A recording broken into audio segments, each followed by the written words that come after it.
దశలో ఒక్కొక్క రకముగా స్త్రీ కానివ్వండి, పురుషుడు కానివ్వండి, వారి యొక్క శరీర విభాగం మాత్రమే కాదు, మానసిక స్థితి కూడా మారుతూ ఉంటుంది.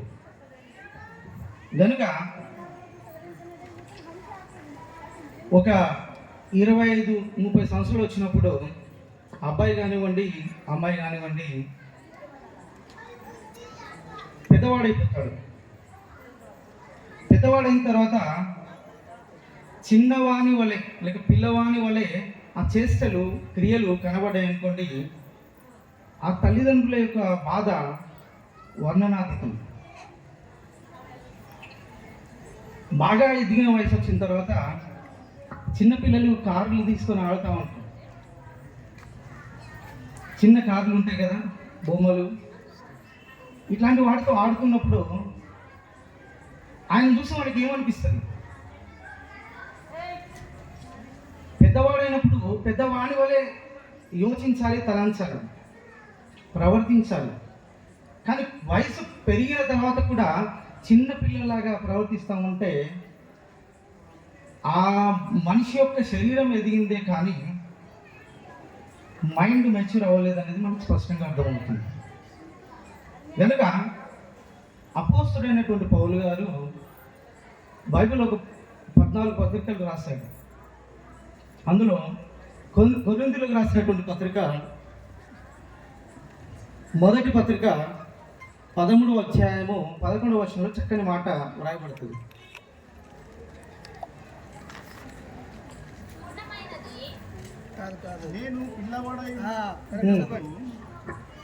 నేను పిల్లవాని ఉన్నప్పుడు పిల్లవాని వలె మాటలాడి తిని, పిల్లవాని వలె తలంచి తిని, పిల్లవాని వలె యోచించి తిని అంటున్నాడు పౌలు గారు. నేను చిన్నప్పుడు పిల్లవాని వలె ఉన్నప్పుడు పిల్లవాని వలె తలంచి తిని, మాట్లాడి తిని, ప్రవర్తించి తిని, ఆ విధంగా నేను బ్రతికినటువంటి పరిస్థితి కనబడుతుంది. కానీ ఇప్పుడైతే ఇది చదవండి, ఇప్పుడైతే పెద్దవాడనై పిల్లవాని చేష్టలు మానివేసి తిని అంటున్నాడు. అంటే మనిషి యొక్క జీవితంలో 4 దశలు ఉంటాయి. ఈ 4 దశలు కూడా ఒకే విధంగా ఉండవు. చిన్నప్పుడు చిన్న పిల్లవాని వలె మాట్లాడతారు, ప్రవర్తిస్తారు, ఆలోచిస్తారు, యోచిస్తారు. శరీరంలో మార్పులు కలిగిన కొద్దీ మరి చెప్పాను కదా, బాలుర వయస్సు, యవన దశ, మధ్య వయస్సు, వృద్ధాప్యం. ఈ 4 దశలలో కూడా ఒక్కొక్క విధంగా మనిషి యొక్క ఆలోచనలు కానీ ప్రవర్తన కానీ మనకు కనబడుతుంది. చిన్నప్పుడు చాలా ఆవేశంగా ఉంటారు పిల్లలు, అది మేల్ కానీ ఫీమేల్ కానీ, అంటే ఆడపిల్లలు కానివ్వండి, మగపిల్లలు కానివ్వండి. యవనస్థ దశ వచ్చినప్పుడు ఎవరి మాట వినరు. వాళ్ళు ఏం చేసినా వాళ్ళకి అది కరెక్ట్గా కనబడుతుంది. అందుకనే ఎవరి మాట కూడా వినే పరిస్థితి ఉండదు. మధ్య వయసుకు వచ్చేసరికి కొంచెం మెచ్యూరిటీ లెవెల్స్ పెరుగుతాయి. వివాహం అయిపోయి ఒక 40-45 సంవత్సరాలకు వచ్చేసరికి స్టేబుల్ అయిపోతారు. నెమ్మదిగా 50 దాటుతూ ఉంటే గత జీవితం యొక్క తాలూకా అనుభవాలన్నీ కూడా మనిషిని చాలా నెమ్మది పరిచే పరిస్థితిలోనికి వస్తాయి. ఏం లేదు నా జీవితంలో, ఇక ముగింపులోనికి వస్తున్నాను, ఇల్లు చక్కబెట్టుకోవాలన్నటువంటి ఆలోచనలు వస్తాయి. ఇక్కడ ఈ విషయాలన్నీ కూడా మనం ఆలోచించినప్పుడు పౌలు గారు కూడా అదే చెప్తా ఉన్నారు. నేను మరొకసారి చదవడం మాట, నేను పిల్లవాని వలె ఉన్నప్పుడు పిల్లవాని వలె మాట్లాడి తిని, పిల్లవాని వలె తలంచి తిని, పిల్లవాని వలె యోచించి తిని అంటున్నాడు. ఇప్పుడైతే ఇప్పుడు పెద్దవాడనై పిల్లవాని చేష్టలు మానివేసి తిని అంటున్నాడు. పాప విషయంలో కూడా ఆలోచిస్తే ఇప్పటి వరకు ఒక రకమైనటువంటి పరిస్థితి ఉంటుంది, దీని తర్వాత ఇంకొక రకమైనటువంటి పరిస్థితి ఉంటుంది. ఇప్పుడున్నటువంటి పరిస్థితి మానసిక స్థితి కానివ్వండి, శారీరక స్థితి కానివ్వండి, తర్వాత కాలంలో ఉండదు.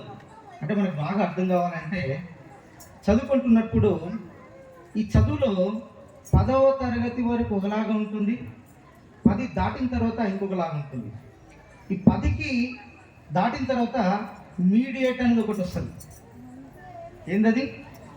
ఇంటర్మీడియట్. తన భవిష్యత్తులో ఎలా బ్రతకాలి, ఎలా ఉండాలి, ఏం చేయాలన్నటువంటి ఈ పరిస్థితులన్నీ కూడా ఈ మీడియేట్లో తీసుకున్నటువంటి నిర్ణయాలను బట్టే ఉంటాయి. అందుకనే వాళ్ళు డాక్టర్ అవ్వాలన్నా, కలెక్టర్ అవ్వాలన్నా, ఇంకేం చేయాలి, వాళ్ళ జీవితంలో ఎలా ముందుకెళ్ళాలన్నటువంటి నిర్ణయాలు ఏ దశలో తీసుకుంటారు? ఇంటర్మీడియట్లో తీసుకుంటారు. ఎందుకంటే రకరకాల గ్రూప్స్ ఉంటాయి. అలాగే ఈ ముందు జీవితంలోనికి వెళ్ళే ముందు మీడియేట్ ఎట్లాగైతే ఉంటుందో, ఈ దశలు దాటుకుంటున్నటువంటి సందర్భాలలో కూడా మనకు కూడా ఈ నిర్ణయాలు తీసుకునే సమయంలో ఈ మీడియేట్ దశని బాలుర దశ నుండి యవ్వన దశలోనికి రావడం. కాబట్టి ప్రేమల దేవుని వాళ్ళారా, ఎదగడం అన్నది చాలా చాలా చాలా ప్రాముఖ్యమైనది. ఎందుకంటే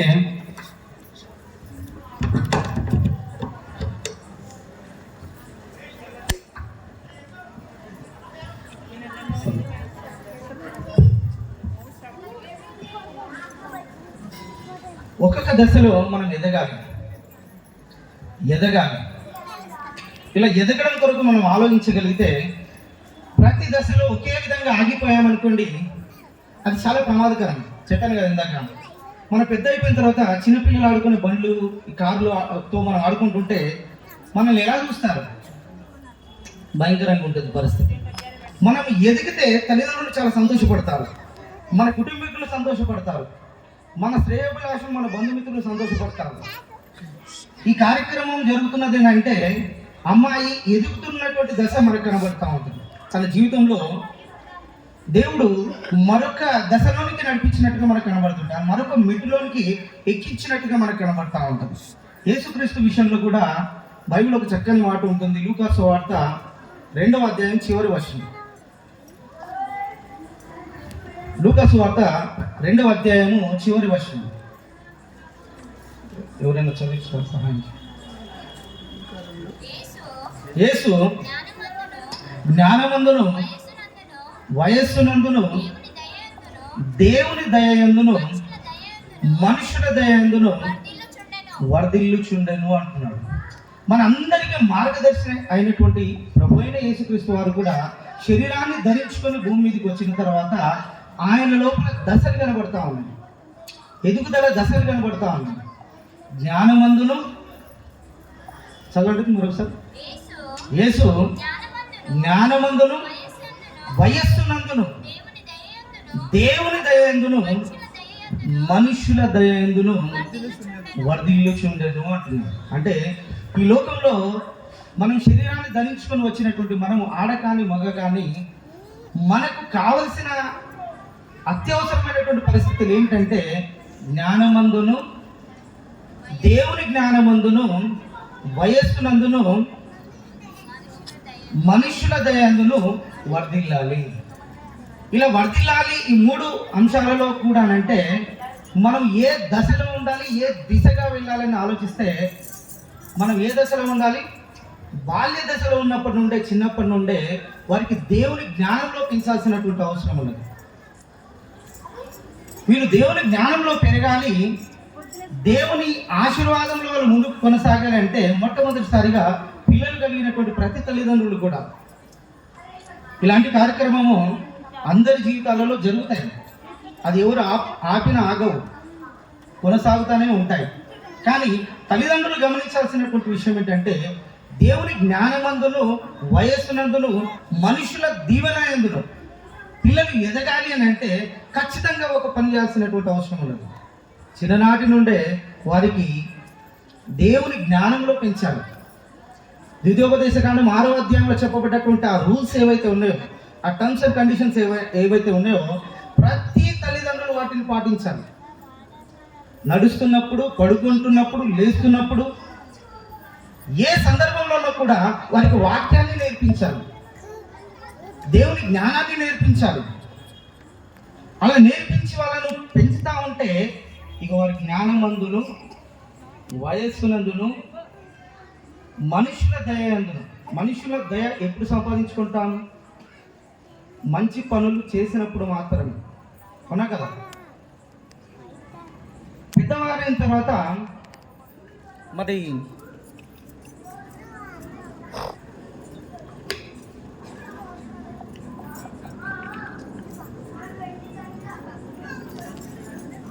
ఈ నేరాలకు సంబంధించినటువంటి గత సంవత్సరము ఒక రిపోర్ట్ వచ్చింది. సైబర్ క్రైమ్ అనేది చాలా ఎక్కువైపోయింది. సైబర్ క్రైమ్ ఎక్కువైపోయిన తర్వాత ఎవర్రా ఈ తప్పులను చేస్తూ ఉన్నారు, నేరాలను చేస్తూ ఉన్నారు అని అంటే బాగా చదువుకున్న వాళ్ళు చేస్తూ ఉన్నారు. ఒక జ్ఞానం బాగా నేర్చుకున్నారు. అది ఏ జ్ఞానము? లోక సంబంధమైనటువంటి జ్ఞానం. లోక సంబంధమైనటువంటి జ్ఞానం బాగా నేర్చుకున్న వాళ్ళు ఒక రిపోర్ట్ ప్రకారంగా సైబర్ నేరాలకు పాల్గొంటున్నారంట. దాంట్లో ఈ నేరగాళ్ళందరూ ఎవరు? అజ్ఞానాలు, చదువు లేనటువంటి వారు, జ్ఞానం లేనటువంటి వారు కాదు, బాగా జ్ఞానం ఉన్నవాడు. ఎక్కువగా ఈ సైబర్ క్రైమ్ అంతా చేస్తూ ఉన్నారు. ఎందుకు ఈ పరిస్థితి వచ్చింది అంటే, మనం జ్ఞానం సంపాదించుకునేటప్పుడు లోక జ్ఞానంతో మనం ఉంటే మనం ఉంటే ఎలాంటి ప్రమాదంలోకి వెళ్ళే పరిస్థితి ఉందని అంటే, ఇగో ఇలాంటి పరిస్థితుల్లోకి వెళ్ళే ప్రమాదం ఉంది. యవనస్తులందరూ కూడా ఈజీ మనీ కొరకు, అనేక రూపాలలో యవనస్తులు చాలామంది ఉన్నారు ఇక్కడ. వీళ్ళందరూ కూడా ఈజీగా డబ్బు సంపాదించడం కొరకు, లేక పైశాచికమైనటువంటి ఆనందాల కొరకు ఈ జ్ఞానాన్ని ఉపయోగించి వాళ్ళు తప్పుదారి పడుతున్నటువంటి పరిస్థితి ఉంటుంది. కానీ చిన్ననాటి నుండే మనము దేవుని జ్ఞానాన్ని కనుక వీరికి నేర్పించగలిగితే, వీళ్ళ మెదడులోనికి ఎక్కించగలిగితే, దేవుని జ్ఞానంలో వీళ్ళని పెంచినట్లయితే ఇగో ఇలాంటి పరిస్థితులు మనకు కనబడి, ద్వితీయోపదేశ కాండం 6వ అధ్యాయంలో చెప్పబడినటువంటి ఆ రూల్స్ అన్ని కూడా ప్రతి తల్లిదండ్రులు మనం పాటిస్తే తప్పకుండా వాళ్ళు దేవుని జ్ఞానంలో ఎదిగే పరిస్థితి ఉంటుంది. అందుకని యేసుక్రీస్తుల వారు మనకు మాదిరి కనుక, యేసుక్రీస్తుల వారి గురించి కూడా స్పష్టంగా వ్రాయబడ్డది. యేసుక్రీస్తు ఎవరని మనకు తెలుసు? యేసుక్రీస్తు వాక్యం అని మనకు తెలుసు. యేసుక్రీస్తు ఎవరని మనకు తెలుసు? వాక్యాన్ని బాగా ధ్యానించిన వాళ్ళకు దేవుని జ్ఞానం తెలుసు.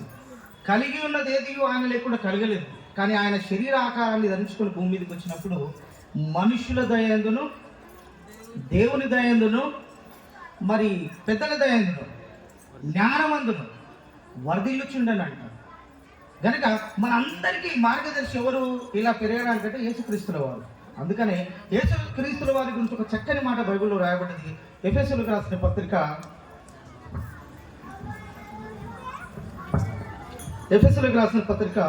4వ అధ్యాయం 15వ వచనం. ఎఫెసీయులకు రాసిన పత్రిక 4వ అధ్యాయం 15వ వచనం ముగిస్తాను. ప్రేమ కలిగి సత్యము చెప్పుచు క్రీస్తు వలె ఉండుటకు మనము అన్ని విషయములలో ఎదుగుదుము అంటున్నాడు. అన్ని విషయములలో ఎదుగుదుము, ఒక విషయంలో కాదు. ప్రేమ కలిగి సత్యము చెప్పుచు క్రీస్తు వలె అన్నాడు. నేను చెప్పాను కదా ఇందాక, సర్వం మానవాళికి మార్గదర్శి ఎవరు, రోల్ మోడల్ అంటే జీసస్ క్రైస్ట్, యేసుక్రీస్తుల వారు. యేసుక్రీస్తును ధరించుకున్నటువంటి మనము ఏం కలిగి ఉంటాము? ప్రేమ కలిగి ఉంటాము. ప్రేమ కలిగి సత్యము చెప్పుచు మన జీవితంలో అన్ని విషయములలో క్రీస్తు వలె ఎదగాలి అంటున్నాడు. ఎదగాలి, యేసుక్రీస్తును మాదిరిగా ఉంచుకొని మనం ఎదగాలి అంటున్నాడు. ఎదగాలి మనం అంతా కూడా. అలా ఎదిగే క్రమంలోనే ఇన్ని దశలలో ఒక్కొక్క దశ దాటుకొని మానవ జీవిత ప్రయాణం అంతా కూడా కొనసాగుతుంది. చివరిలో ఒక వాక్యం చూసి నేను ముగిస్తాను. పేతురు రాసినటువంటి పత్రిక 5వ అధ్యాయం 2వ వచనం. పేతురు రాసిన మొదటి పత్రిక 5వ అధ్యాయం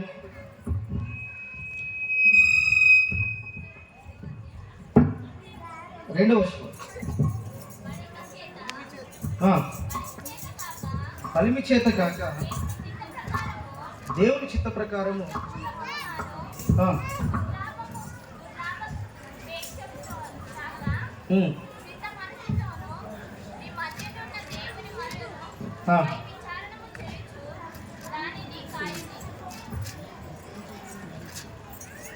అమ్మ 5వ అధ్యాయం 2వ వచనం, మొదటి పేతురు.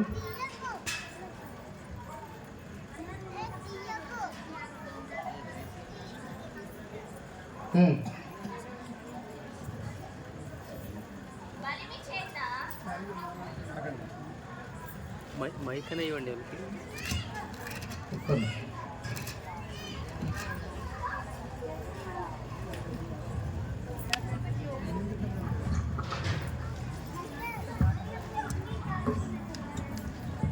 ఈ 2 వాక్యాలను బట్టి మనకు ఏమర్థమవుతుందంటే, మనిషి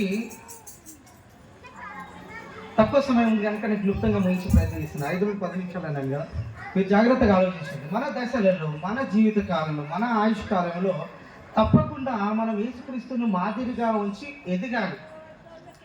అలా ఎదిగే క్రమంలో ఖచ్చితంగా మనం ఏం చేయాలి అంటే, దేవుని యొక్క వాక్యానికి అంటుకట్టబడి ఉండాలి, వాక్యముతో ఉండాలి, వాక్యములో ఉండాలి, వాక్యంతో మనం ఎదగాలి.